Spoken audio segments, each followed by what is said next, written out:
Buzz Ely, my husband, gave me a recording and video that he recorded with me of my life. The kids were tickled with that, and after I watched it, I thought it very much felt like being at my very own funeral. And we decided to do one with Buzz. My name is Elizabeth Ann Bone Ely. I am married to Cecil Wilbur Ely Jr., otherwise known as Buzz or Papa, the kids. The first question I'm going to ask Buzz is, where was he born? And tell me about his first memory, if he can think of that, and how old he was. Okay, this is Buzz Ely, and I was born in Saginaw, Michigan on January 19th, 1939. My mother was Bertha Frieda Ranke Ely, and my father was Cecil Wilbur Ely Sr. I was the third child in our family. I had an older sister, Ruth, who was born in 1930, and a brother, Chuck, who was born in 1934. Ultimately, I had a younger sister born later, Yvonne, in 1941. So my first memory goes way back to when I was probably 3 or 4 years old, and I had a grandmother, Margaret Ranke, who used to come by our house pretty much every evening, and she would tuck me in and put me to sleep and say my prayers with me. She lived about 2.5 blocks away, and then after I went to bed, she would walk home. She was married to Fred Ranke. He was actually died in 1949, and she ultimately died in 1956. I know I had a bedroom that I shared with Chuck. I can still vision my bed being right inside the door and his being a little further away. We lived at 1820 Janes in Saginaw, Michigan, and I grew up there until I went through high school, and actually my parents then moved the year I graduated from high school from the east side to the west side of Saginaw. They moved to 3735 Eaton, E-T-O-N Place, and that was in 1956. I also remember early birthdays where Mrs. Huffman used to make these angel food cakes for us that had our name and flowers and candles on them, and every year they were pretty outstanding and beautiful and tasted great. I think we all got one of those on our birthday. So the house I grew up in was built for my parents in probably 1931 or 2, and cost them, I think, $4,000 at the time. It was a 4-bedroom house that had 1 bath upstairs with a bathtub, no shower, and we all shared that bathroom, including my parents. The downstairs of the house was kind of split in half of the downstairs being used for my father's medical office, and the other half our living space. Ultimately, we built a sunroom on to our living space, and that added a little extra room for us to kind of navigate. Our neighborhood at the time was pretty typical. We had a drugstore about a block away and a grocery store 2 blocks away. There was actually a little theater just a little over a block away, and sort of a 5 and dime store not too far either. I had a good friend named Leonard LaGuire who went by the name of Lefty, and he lived about a block away. We used to play a little ball game in his yard where we would have a ball that was kind of rolled up with string and had tape on the outside, and we would hit the ball and run bases, and just it was kind of a pretty basic growing up. I went to a school called Trinity Lutheran that was about 6 blocks away. It was a Lutheran private school, and I started there in the 1st grade and skipped kindergarten. I went there, our first 3 grades were in one room, 1, 2, and 3, and the next 3 grades were in a different room, 4, 5, and 6. Each had one teacher for all 3 grades. I went there through the 6th grade and ultimately went on to Central Junior High School for the 7th and 8th grade, and then high school starting in the 9th grade at the old Saginaw High before the new high school was built while I was in the 11th grade, and then ultimately graduated from there in 1956. Now we're going to talk about your family. I want you to tell me, how did your mother and father meet? Because your father was from the Toronto area in Canada, and your mother obviously was from somewhere around Saginaw. Well, my mother was from Richville, Michigan, which is about 15 miles south of Saginaw. It is a farming country. She had an 80-acre farm out there that she grew up on, and went to school in Richville, ultimately went to Central Michigan University for 1 year for a teaching certificate, and then taught English in school. My father graduated from the University of Toronto Medical School in 1926 and came over to Saginaw, Michigan for an internship, and then ultimately followed it with a 1-year residency. So in 1928, he had finished that, and I'm unsure as to how he and my mother ever met. Tell us about your parents, Burby and Cecil. How was their marriage and the parenting, and how did it work with your father doing his business? He was a family practice physician. In the home, did your mother work for him? Did he have someone else? My father and mother had a good marriage. It certainly wasn't without problems, having to deal with the Depression and then later on World War II.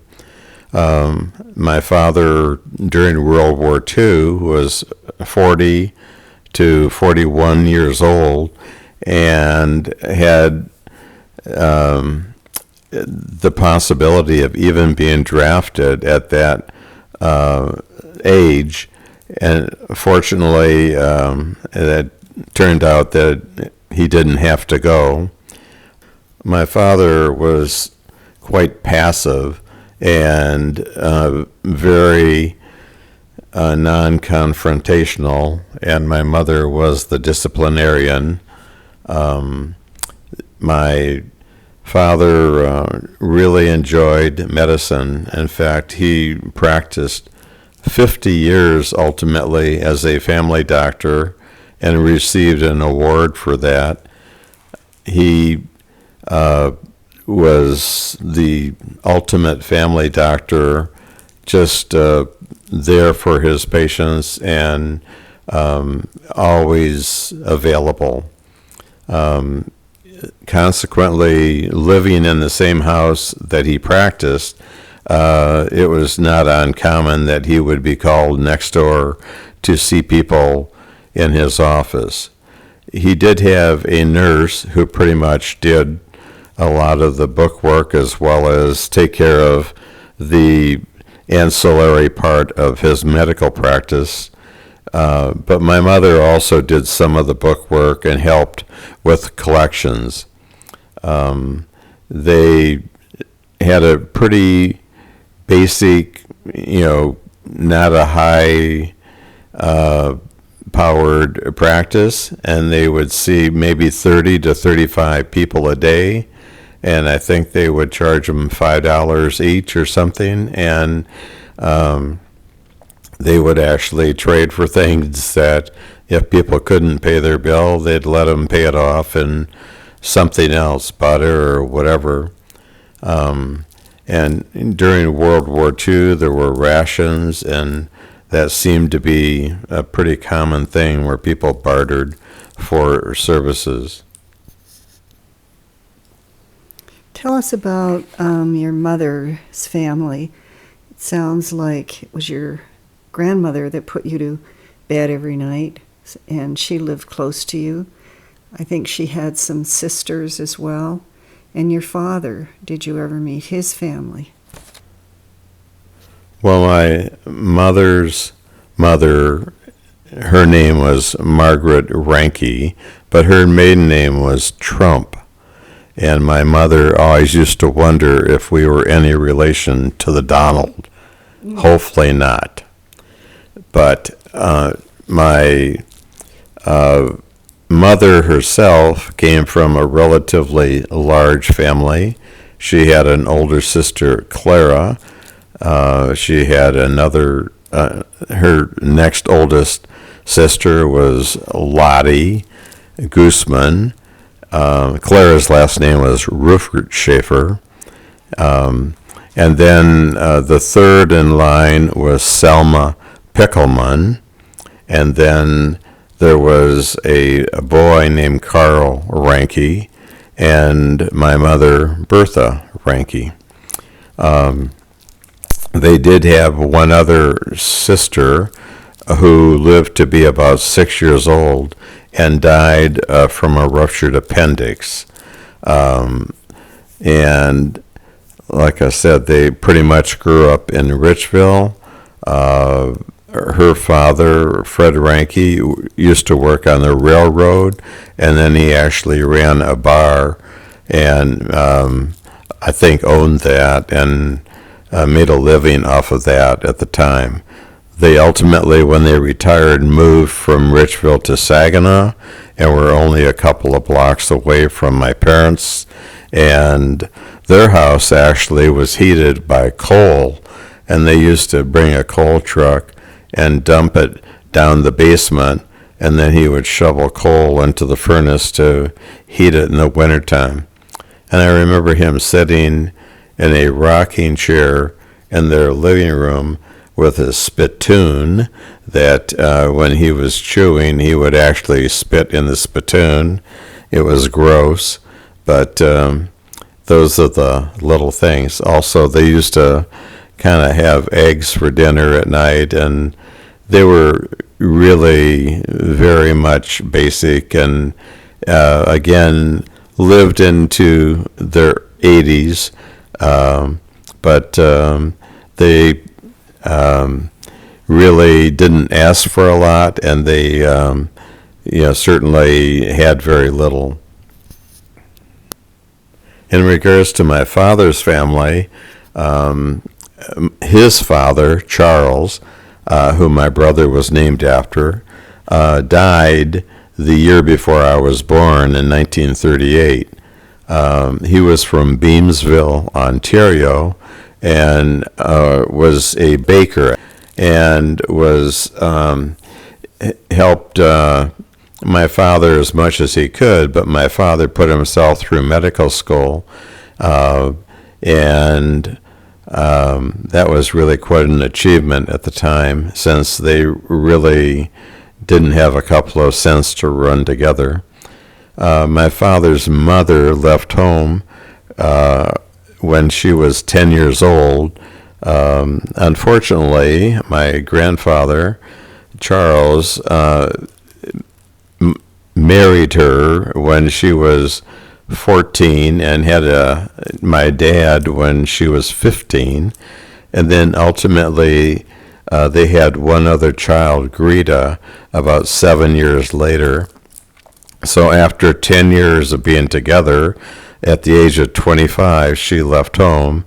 And it was kind of something that my mother really never forgave, and she tried to come back once, but my mother wouldn't let her in the door, and I never really knew her, and I certainly didn't know anything as to where she was at. Ultimately, I found out that she's buried in El Paso, Texas. But she obviously was from Canada and then ultimately migrated into the States as well. Okay, the next question is, what did your family do when you were growing up to celebrate the holidays, each different holidays?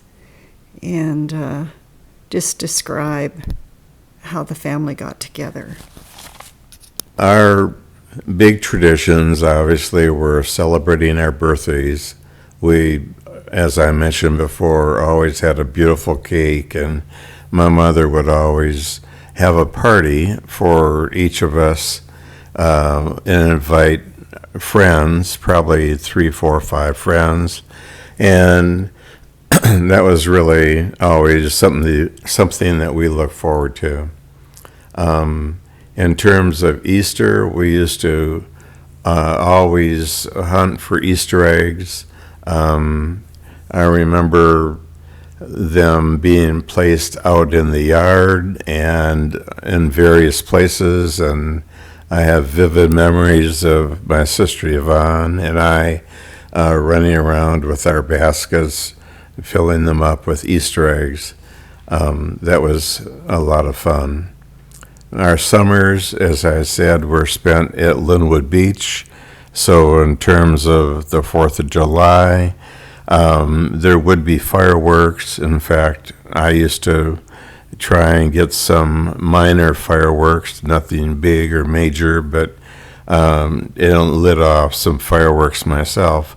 Luckily, didn't blow off any fingers, but we had bottle caps and little rockets and small things. And both Memorial Day and Labor Day were spent either getting the dock out or taking the dock in, and kind of getting ready for summer or finishing summer off. Thanksgiving was always celebrated with Aunt Clara and Uncle Martin, and early on, even with my grandfather and grandmother Ranke. And ultimately, Christmas was really a big celebration. We used to open our gifts on Christmas Eve. We would go to church on Christmas Eve and come home and open our gifts on Christmas Eve. And then Christmas morning, we would end up being able to play with our toys and things that we had received. New Year's really was very mild and basically uncelebrated in terms of anything exciting. We used to watch the ball drop in Times Square, and that was kind of pretty much it. Can you tell me who was your favorite relative? Well, one of my, not necessarily favorite, but I guess closest relatives was Aunt Clara Ruffertschafer, who lived in Richville. Again, they had an 80-acre farm, and we used to go out and really help do all the little things they do on the farm. She had a chicken coop, and we would go out and help collect eggs. I got to see them butcher a pig and that was certainly something that stuck with me. We used to have pigeons that we would shoot at in their barn. I remember riding on a manure spreader with my Uncle Martin. That was horrible because at that time it was actually drawn by horses, and man, did that stink. But also they had a woods, and I mentioned going down into the woods and ultimately getting a tree out for our house on Cranbrook. And also we would go out there and shoot at squirrels, especially with bow and arrow. But so there are a lot of memories that I have related to that farm and to Aunt Clara. Having, again, access to the farm with my Aunt Clara and Uncle Martin, we were able to have some things from the farm in relation to eggs and butter, and even when they butchered a pig and that sort of thing that maybe other families didn't have at the time. So that helped. And then, like I said, my father used to barter and trade for things that they didn't have as well.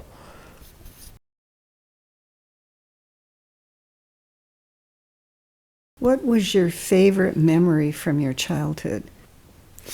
My mother and father did build a cottage at Linwood Beach in approximately 1940 or 41, and I spent most of my summers there growing up.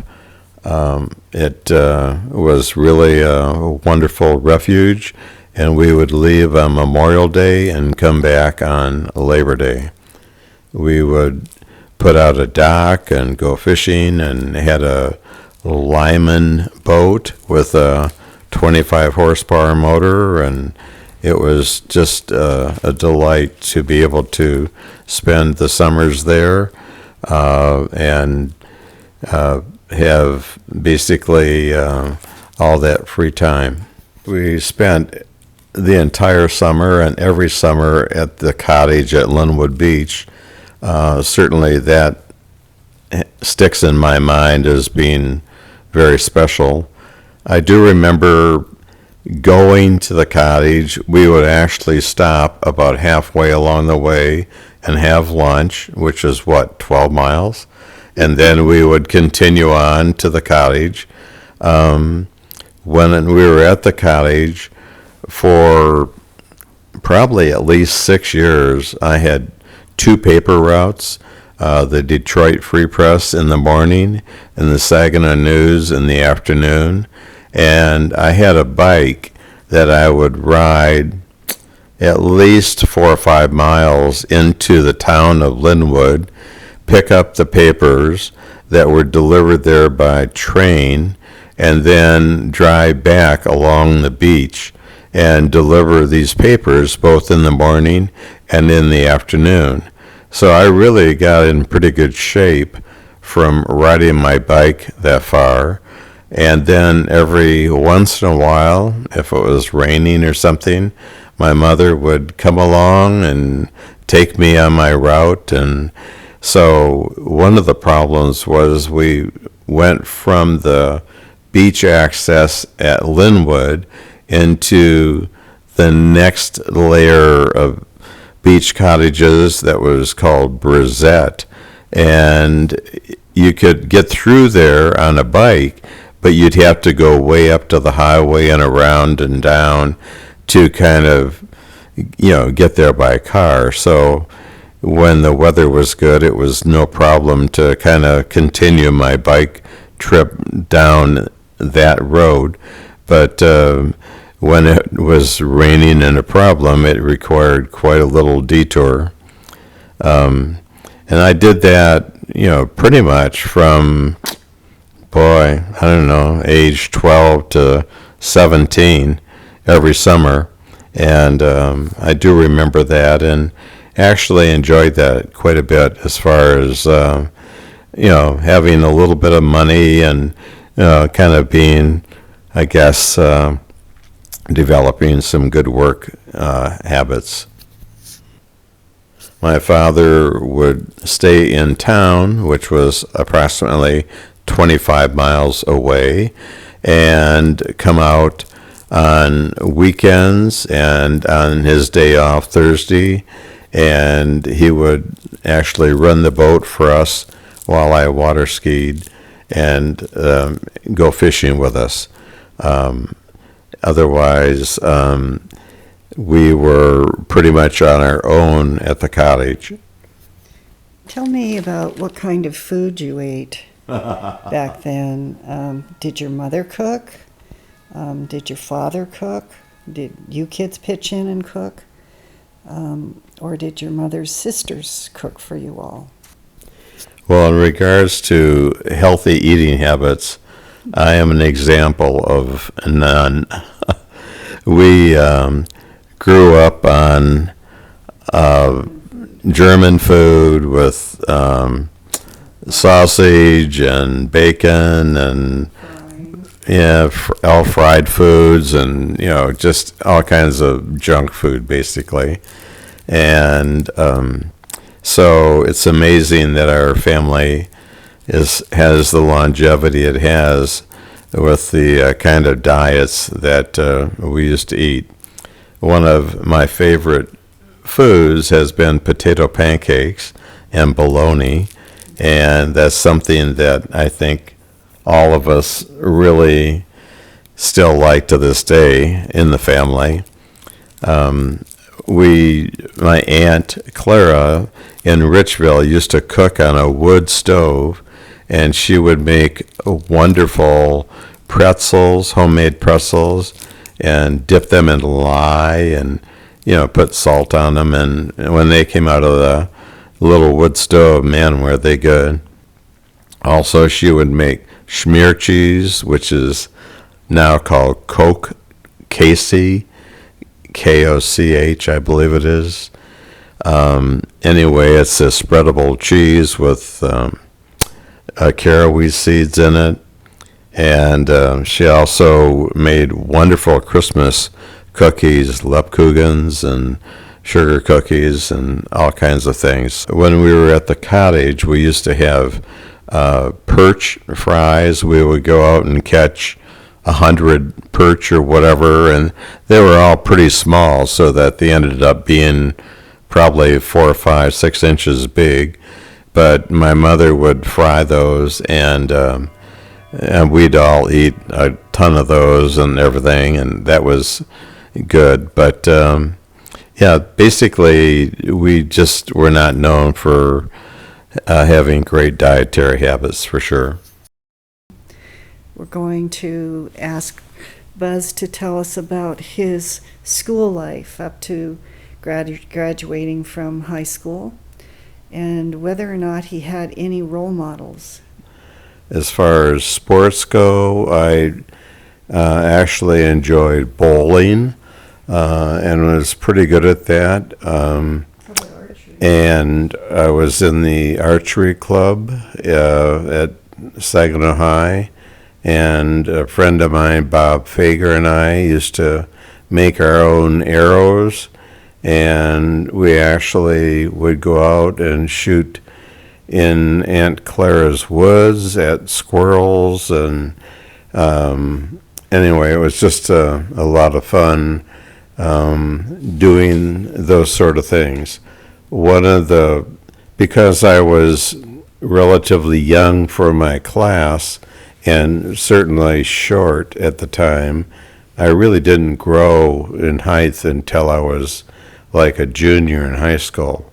So I remember trying out for the basketball team in junior high, and I must have been 5'2" or less, and all these big guys 6 foot and above would just hover over me, and it was kind of a joke as far as trying to compete against people who were so much bigger and taller. In terms of role models, I do remember a junior high math teacher named Bickle, and I have no idea why he stuck out in my memory as far as being somebody who influenced me, but I really enjoyed math. It was probably my favorite subject, and he was a math teacher, and I really tried to come up with new formulas and things just beyond what the regular material taught. It was really easy for me, and something that I easily excelled at. English was my worst subject. I had a high school teacher that used to blink, and I used to sit in the front row and try and count the number of blinks per minute, like 160 or something stupid, and not pay attention at all to what she was teaching. So obviously my grades were pretty good except for English, and I really had no trouble with science and math. Did you date when you were in your junior or senior year?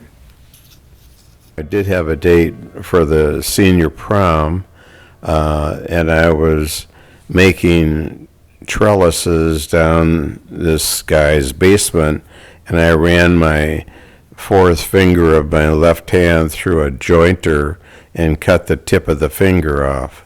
And that was the day before the prom. So I was in the ER, and they called my father and wanted to amputate the end of my finger, and he kind of looked at it and told him just to go ahead and sew it up. And amazingly enough, it healed, and actually the nail even grew partially back. Anyway, as far as dating goes and everything, I really kind of came into my own a little bit more when I went away to the University of Michigan, where I sort of felt like people didn't know that I was somewhat of a nerd. And I did join a fraternity, Kappa Sigma, and had several good friends through the fraternity, and we actually started dating. The Tri-Delts were a sorority near us, and a lot of us dated a Tri-Delt. I ended up dating Nancy Maxwell and ultimately married her. What is the most important thing that your parents ever taught you? I think the example my parents set for me was to make sure that I was kind, compassionate, and honest. They, basically lived that kind of life themselves, and I think it was easy for me to see and hopefully follow in their footsteps. It's something that a lot of times isn't necessarily what is said, but what their actions are and how they live their lives. They were basically good people. They, I think, played a role in terms of their community, and they certainly were very, very good as far as their children and trying to make sure that they had a decent start at a decent life as far as education and potentially following whatever footsteps they want as far as a job.